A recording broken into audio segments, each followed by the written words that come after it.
अजय प्रहार चैनल में आपका स्वागत है।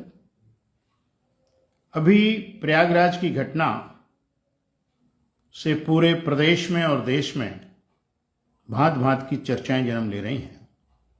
इसमें विशेष बात यह है कि जो मारा गया है उमेश पाल, वो राजूपाल हत्याकांड का एकमात्र गवाह था। दूसरी बात यह है कि वो पेशे से अधिवक्ता थे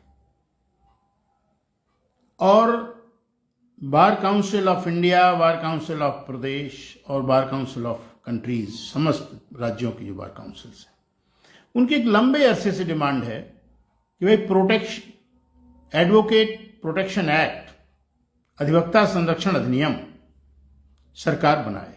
उसको मॉडल रूप में बार काउंसिल ऑफ इंडिया ने भारत सरकार को और बहुत सी बार काउंसिल्स जो स्टेट्स की हैं, उन्होंने राज्य सरकारों को उसके प्रारूप भी दे दिए हैं।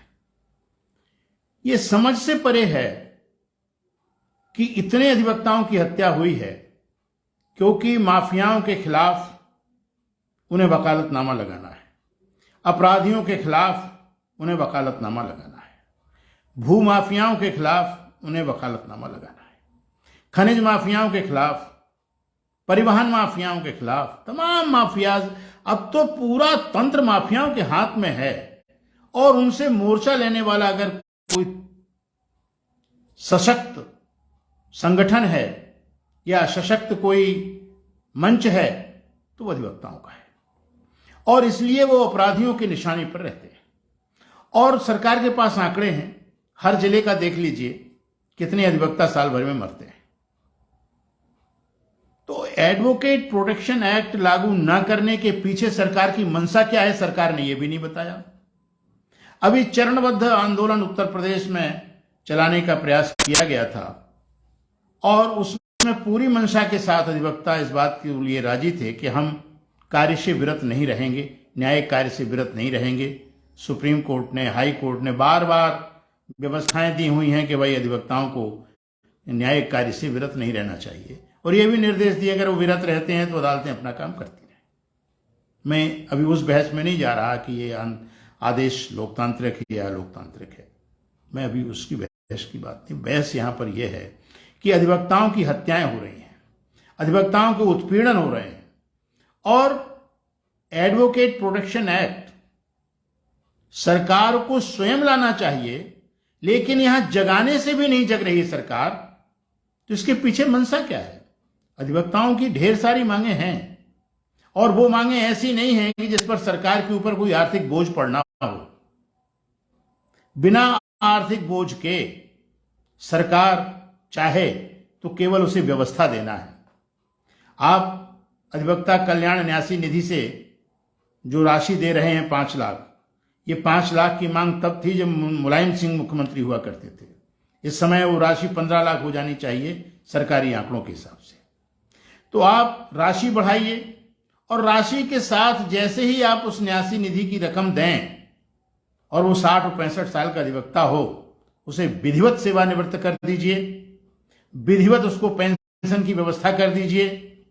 वो चैम्बर में बैठ करके जूनियर्स को परामर्श दे, ड्राफ्टिंग करे, परामर्श दे, रूलिंग्स निकाल के दे, बच्चों को सिखाए, आने वाली नई पीढ़ी को सिखाए, गुर सिखाए कि वो अदालत में किस प्रकार से कैसे काम करें। समझ में आती है बात। 80-80 साल के बुढ़े छड़ी लिए हिलते डुलते चले जाते हैं कोर्ट में, बहुत शोभा का दृश्य नहीं है ये। चूंकि उन्हें कोई पेंशन नहीं है, चूंकि उनके पास कोई अन्य जरिया नहीं है, इस समय अधिवक्ता सबसे विपन्न स्थिति में है समाज में, क्योंकि स्वयं स्वीकृत सेवा होने के साथ साथ उसको कहीं से कोई छतरी नहीं है। हर जनपद में 4 या 5 लोगों के पास पूरे मुकदमे रहते हैं, बाकी तो मिसलेनियस कार्य चलता है। यही स्थिति हाई कोर्ट, यही सुप्रीम, सब जगह वही स्थिति है। तो हमारे पास ऐसा कोई तंत्र भी नहीं है कि हम इतनी भारी संख्या के अधिवक्ताओं को रोज न्यायिक कार्य उपलब्ध कराएं। सर्वाधिक बेरोजगारी आज अधिवक्ताओं में है और उससे निपटने के जो तंत्र हैं, उन तंत्र के प्रति शासन उदासीन है। अधिवक्ताओं ने चरणबद्ध आंदोलन चला करके, अंतिम चरण था विधानसभा को घेरने का, उसे ससम्मान वापस भी ले लिया, लेकिन फिर भी इस सत्र में भी वो एडवोकेट प्रोटेक्शन एक्ट के दर्शन नहीं हो रहे, न तो भारत सरकार के पास और न राज्य सरकार के पास। आज अधिवक्ताओं को पेंशन की अतीव आवश्यकता है। उनकी वृद्धावस्था को ठीक करने के लिए अधिवक्ताओं को उनके ही फंड से आपको पेंशन दे सकते हैं आप। इतना फंड बार काउंसिल में, इतना फंड कल्याण निधि न्यासी समिति में है और इतने उनके इनकम के सोर्सेज हैं। इन सब का अगर अच्छी तरीके से संयमन कर लिया जाए, अधिवक्ता कल्याण न्यासी निधि की नियमित बैठकें हो जाएं, बार काउंसिल के जो प्रस्ताव आ रहे हैं उन प्रस्तावों की समीक्षा होकर के सरकार कुछ बोले भी, लेकिन सब मौन धारण किए और एक पे एक हत्याएं अधिवक्ताओं की होती चली जा रही हैं। कारण अलग अलग हो सकते हैं, लेकिन उसमें बहुत बड़ा कारण यह है कि वो अधिवक्ता हैं। ऐसी स्थिति में सरकार को हठ धर्मिता से ऊपर उठ करके लोकतांत्रिक दृष्टि से अधिवक्ता संरक्षण अधिनियम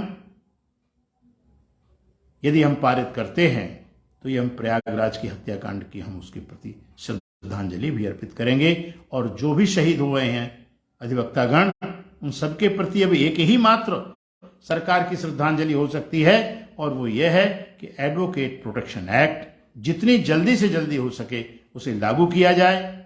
अधिवक्ताओं को एक उम्र निर्धारित करके उन्हें सेवानिवृत्त करके चैम्बर तक सीमित कर दिया जाए और उनको कुछ नए युवा अधिवक्ताओं को प्रशिक्षित करने का दायित्व दिया जाए। किस प्रकार से वो ड्राफ्टिंग करें, किस प्रकार से आर्गूमेंट करें, किस प्रकार से वो प्रतिपक्षण करें, ये सब चीज़ें उनके संरक्षण में चलें तो ये न्यायिक कार्य बहुत सुगमता से चलेंगे और इससे आम जनता भी लाभान्वित होगी। इन्हीं शब्दों के साथ जय हिंद।